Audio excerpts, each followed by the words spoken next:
আল্লাহ তাআলা এই সত্যই প্রতিষ্ঠিত করে দিয়েছেন। রব, এখন তোমার কাছে দোয়া করি, তুমি তোমার গোলামের হায়াত বৃদ্ধি করে দাও, তাকে সুস্থতার পূর্ণ নিয়ামত দান করো। এই ময়দানে ফিরে এসে তিনি যেন জাতিকে নেতৃত্ব দিতে পারেন, তুমি তার জন্য তাকে কবুল করো। আমাদের প্রিয় জাতির কাছে আমাদের অনুরোধ, কষ্ট আমরা বুকে চেপে নিয়েছি, দেশকে ভালোবাসি,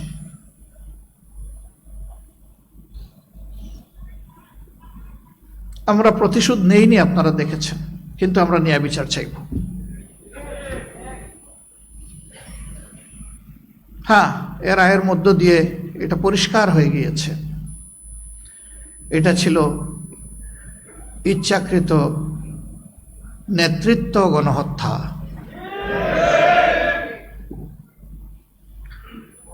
দায়িত্বশীল নেতা ঘরে ঘরে জন্মায় না, প্রতিদিন জন্মায় না। আজকে বাংলাদেশের সর্বোচ্চ আদালতের সুপ্রিম কোর্টের পূর্ণাঙ্গ বেঞ্চ আমাদের রিভিউ আবেদন শুনানির পর তার রায় আজকে ঘোষণা করেছেন। এই রায়ে আমাদের সম্মানিত মজলুম নেতা এবং ভাই জনাব আজহারুল ইসলামের বিরুদ্ধে আনীত সকল অভিযোগ থেকে তাকে খালাস দেওয়া হয়েছে। আলহামদুলিল্লাহ রাব্বিল আলামিন। আজ বড় মনে পড়ে, জাতির এই সংকট মুহূর্তে, কঠিন বাঁকে আমাদের মাথার তাজ এই সমস্ত নেতৃবৃন্দ যদি বেঁচে থাকতেন,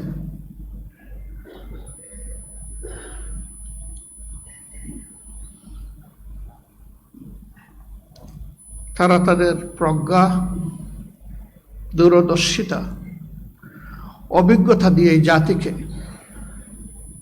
পথ দেখাতে পারতেন। ক্যাঙ্গারু কোর্ট এইভাবে এক একজন করে যাদেরকে বিদায় দিয়েছে, দুনিয়ার কেউ আর তাদেরকে আমাদের কাছে ফিরিয়ে দিতে পারবে না।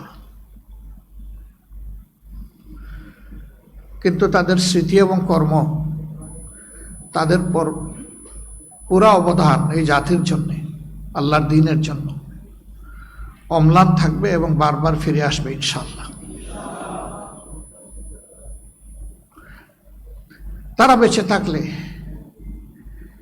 এই জাতিকে সততা, দক্ষতার সাথে সেবা দিতেন এবং রাজনীতিতে অনেক গুণগত পরিবর্তন আসত।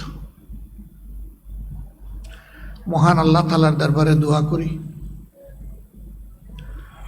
আল্লাহ তাআলা তার এই সমস্ত নেক বান্দাদের ঘাটতি যেন আমাদেরকে পূরণ করে দেন। প্রিয় সম্মানিত ভাইয়েরা, এই মামলাগুলা পরিচালনা করতে গিয়ে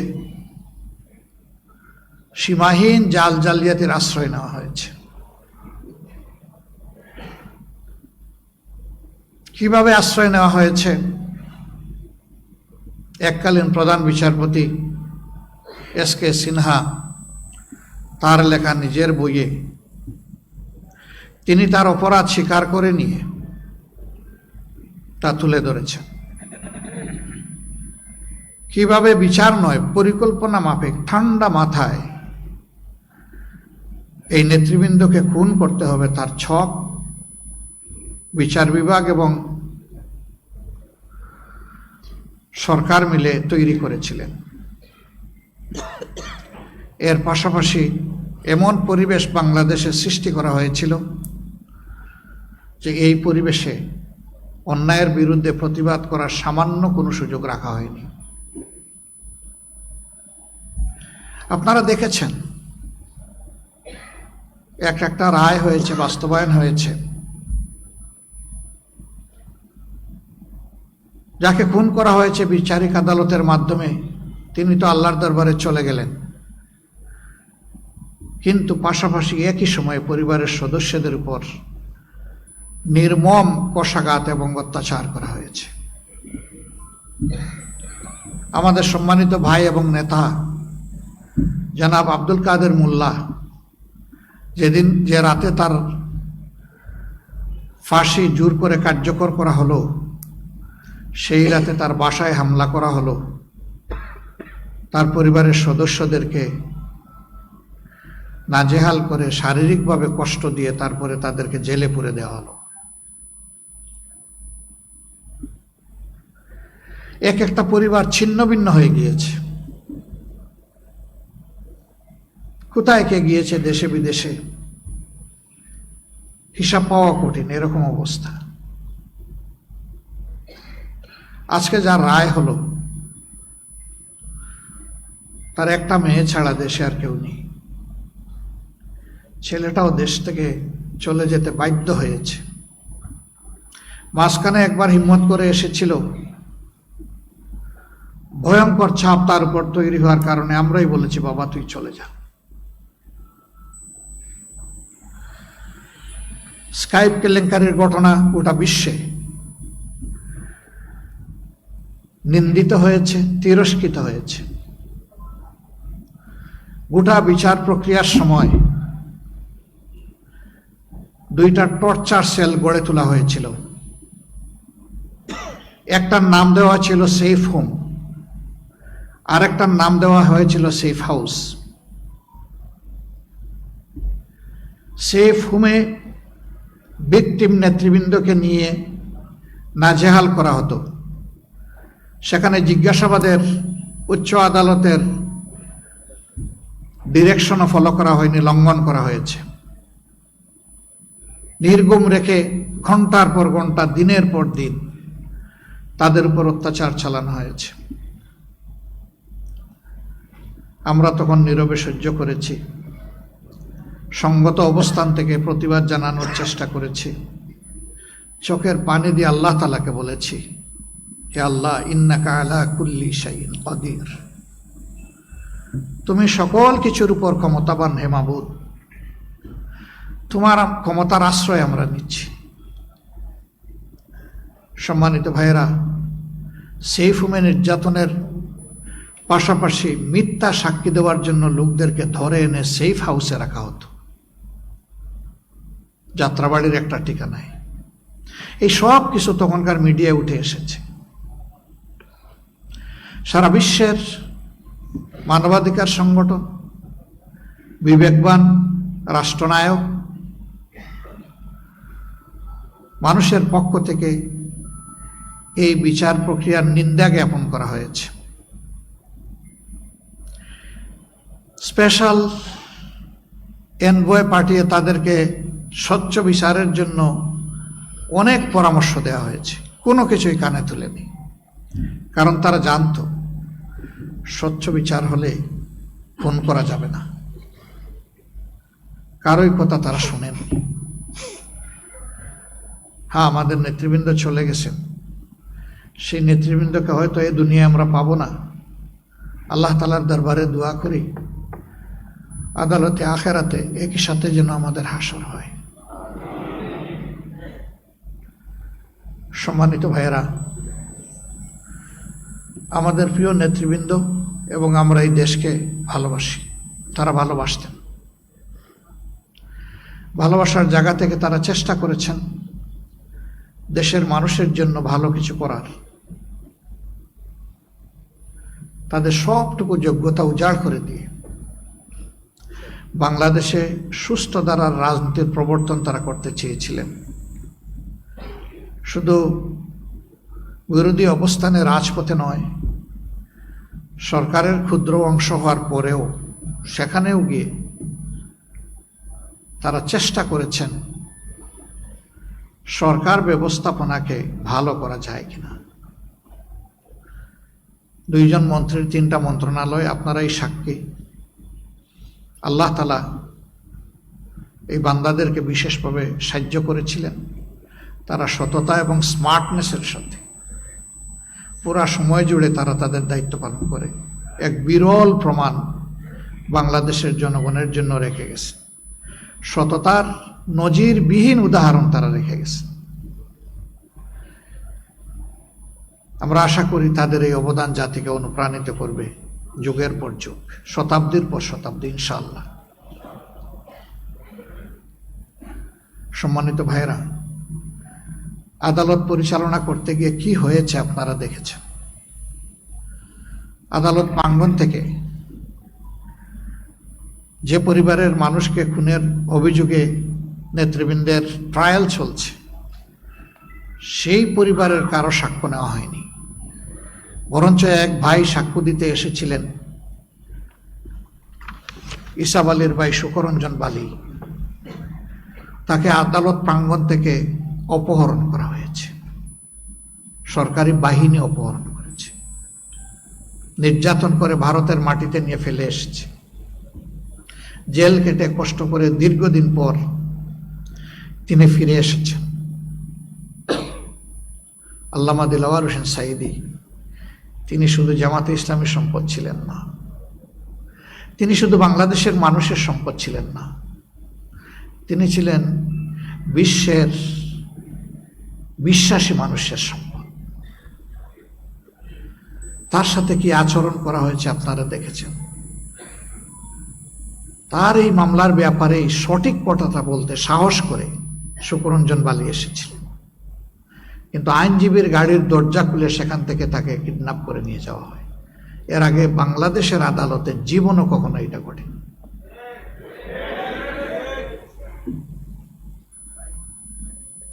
পাতানো ট্রায়ালের খবর মিডিয়া এসেছে, আপনারা দেখেছেন। বিচারক বলছেন আপনি খাড়ায় যাবেন, আমি বসায় দিব, জনগণ বুঝবে আমাদের মাঝে কোনো বোঝাপড়া নাই।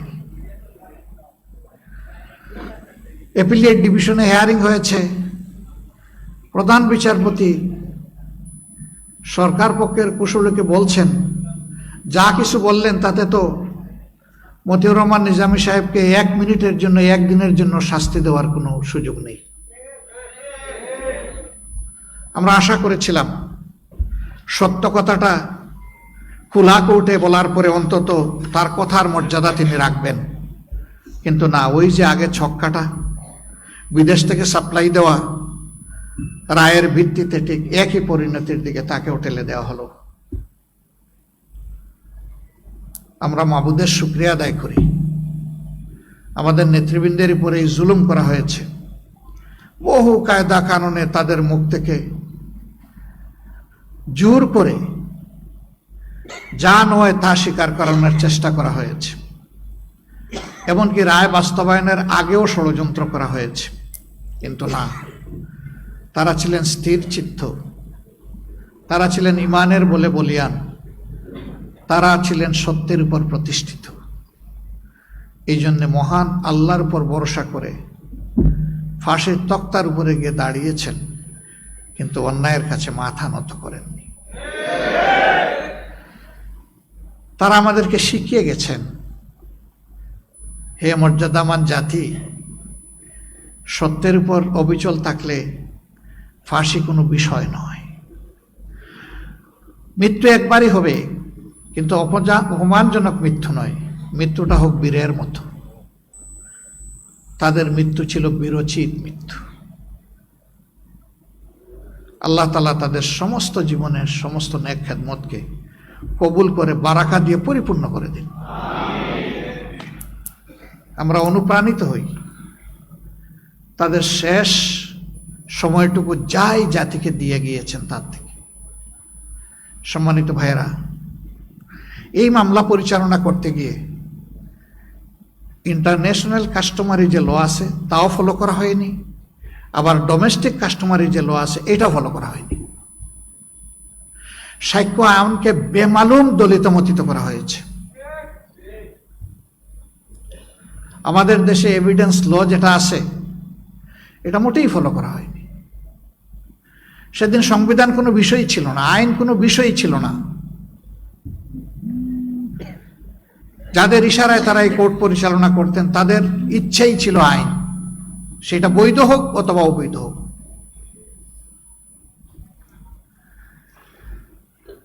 এই তাণ্ডব চালানো হয়েছে, যার কারণে এই ধরনের একটা মামলা বাংলাদেশের, এই মামলার একটা মামলা ব্রিটেনে পরিচালিত হয়েছে।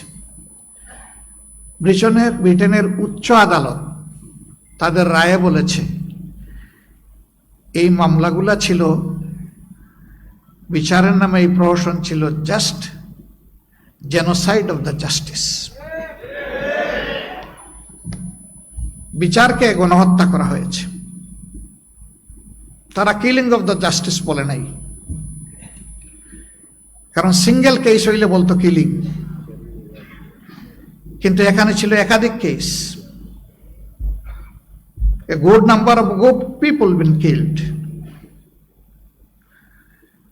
এই জন্যই তারা বলেছে it was a genocide to justice। এটা বাংলাদেশের কোর্ট বলেনি, আলহামদুলিল্লাহ। আজকে বাংলাদেশের কোর্ট তাই বলেছে তাদের রায়ের মাধ্যমে।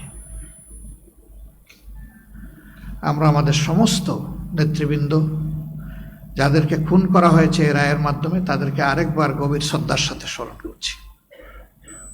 অধ্যাপক গোলাম আজম রাহিমাহুল্লাহ, শেখ আবুল কালাম মোহাম্মদ ইউসুফ রাহিমাহুল্লাহ,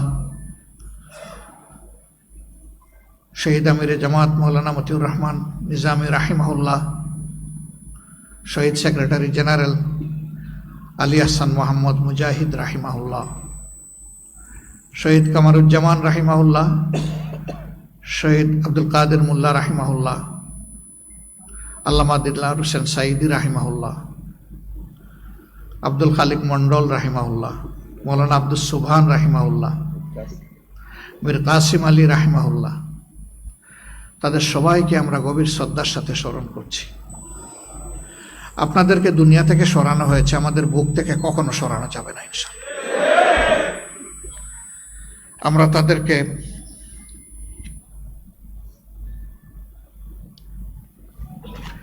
আমরা তাদেরকে আমাদের কর্মের মাধ্যমে স্মরণ করব ইনশাআল্লাহ।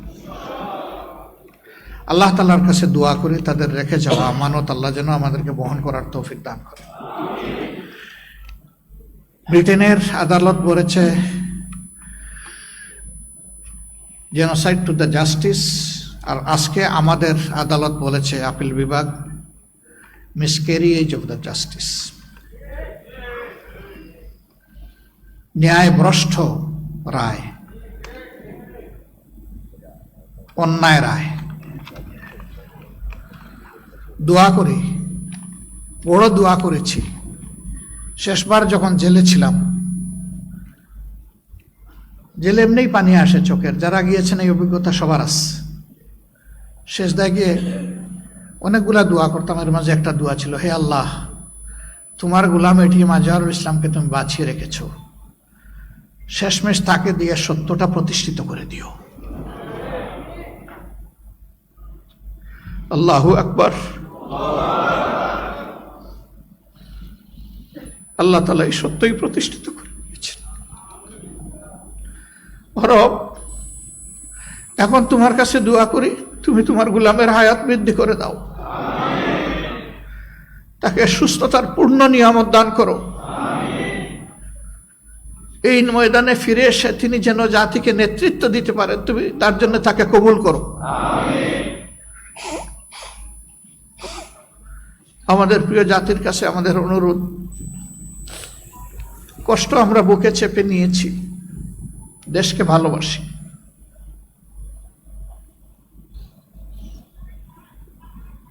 আমরা প্রতিশোধ নেইনি, আপনারা দেখেছেন, কিন্তু আমরা ন্যায় বিচার চাইব।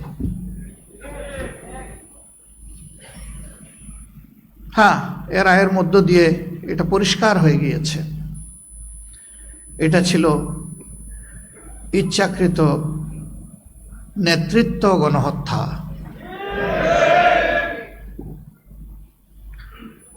দায়িত্বশীল নেতা ঘরে ঘরে জন্মায় না, প্রতিদিন জন্মায় না, এটা আল্লাহর দান। একটা দেশ এবং দলের নেতৃত্ব শূন্য করার মানেই হচ্ছে জনগণকে অন্ধকারের দিকে ঠেলে দেওয়া। মিডিয়ার বন্ধুরা, কষ্টের সময় আমাদের পাশে যারা ছিলেন, আমরা তাদের কাছে কৃতজ্ঞ। এই রায়ের মধ্য দিয়ে আজকে প্রমাণিত হয়েছে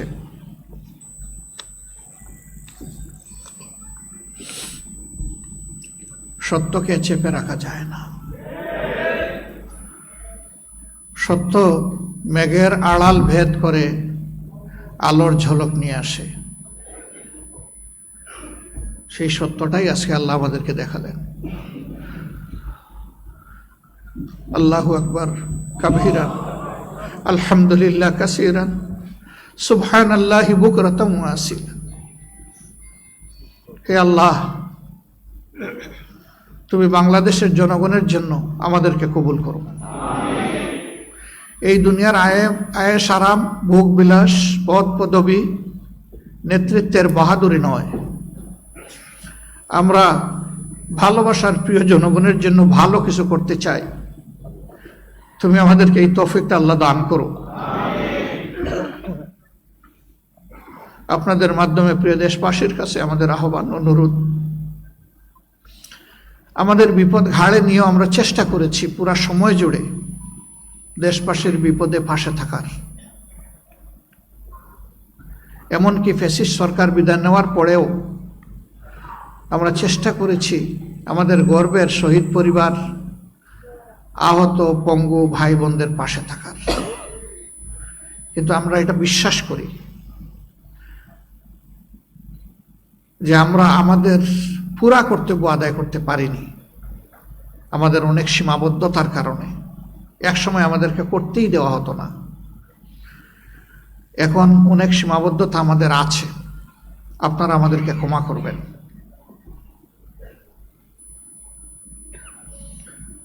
আমাদের কোনো আচরণে, কোনো পারফরমেন্সে আপনারা কষ্ট পেয়ে থাকলে আমাদেরকে ক্ষমা করে দেবেন।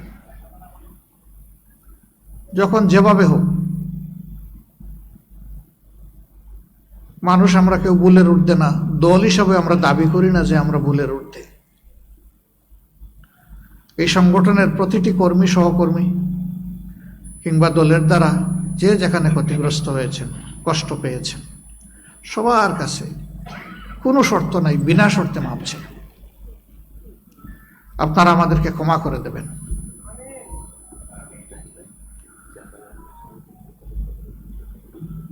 সম্মানিত সাংবাদিক বন্ধুগণ, আপনাদের এত ব্যস্ততার মধ্যে আপনারা আজকে কোর্টে গিয়েছেন, এখানে এসেছেন, আর অনেক অ্যাসাইনমেন্ট আপনাদের আছে। রিয়েলি আমরা ইমপ্রেসড। আপনারা এসে আমাদেরকে দারুণ কৃতজ্ঞ করেছেন। আমাদের এই আবেদনগুলা, কথাগুলো খুব নয়, অভিমান নয়, আবেদনগুলো আপনারা প্রিয় দেশবাসীর কাছে মেহেরবানি করে পৌঁছে দেবেন। আল্লাহ জাতির সহায় হন। জাতির অনেকগুলা বার্নিং ইস্যু এখনো আনরিজলভড।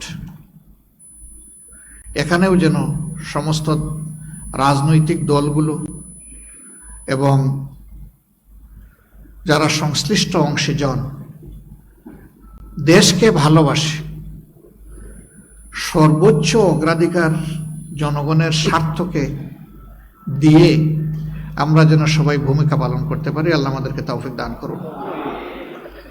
আমরা কথা দিচ্ছি, মহান আল্লাহর একান্ত ইচ্ছায়, প্রিয় দেশবাসীর সমর্থন সহযোগিতায় যদি এই দেশের সেবা করার দায়িত্ব আমাদের উপরে আসে, আমরা ইনশাআল্লাহ প্রতিশোধের রাজনীতির অবসান ঘটাবো, বৈষম্যের রাজনীতির অবসান ইনশাআল্লাহ ঘটাবো, এবং সমাজ থেকে বৈষম্য দূর করার জন্য প্রিয় জনগণকে সাথে নিয়ে আমাদের সবটুকু উজাড় করে আমরা চেষ্টা করব। পাশাপাশি আমরা চাইব আমাদের সমাজ দুর্নীতিমুক্ত হোক, দুঃশাসন মুক্ত হোক, অপরাধ মুক্ত হোক, বৈষম্য মুক্ত হোক, কল্যাণধর্মী সমাজ হোক, মানবিক সমাজ হোক। সেই সমাজ পরিগঠনে আমরা আপনাদের সাহচর্য, বন্ধুত্ব, ভালোবাসা, সমর্থন, দোয়া আমরা কামনা করি। আল্লাহ তাআলা আমাদের দেশবাসীকে হেফাজত করুন, প্রিয় দেশকে হেফাজত করুন। এই দেশের স্বাধীনতা এবং সার্বভৌমত্বকে আল্লাহ তাআলা অক্ষুণ্ণ রাখুন। সবাই মিলেমিশে একটা সোনালী সমাজ যেন নির্মাণ করতে পারি। আল্লাহ তাআলা এই দেশের মানুষকে সাহায্য করুন। আপনাদের সকলকে আরেকবার ধন্যবাদ, গভীর কৃতজ্ঞতা। আসসালামু আলাইকুম ওয়া রাহমাতুল্লাহ।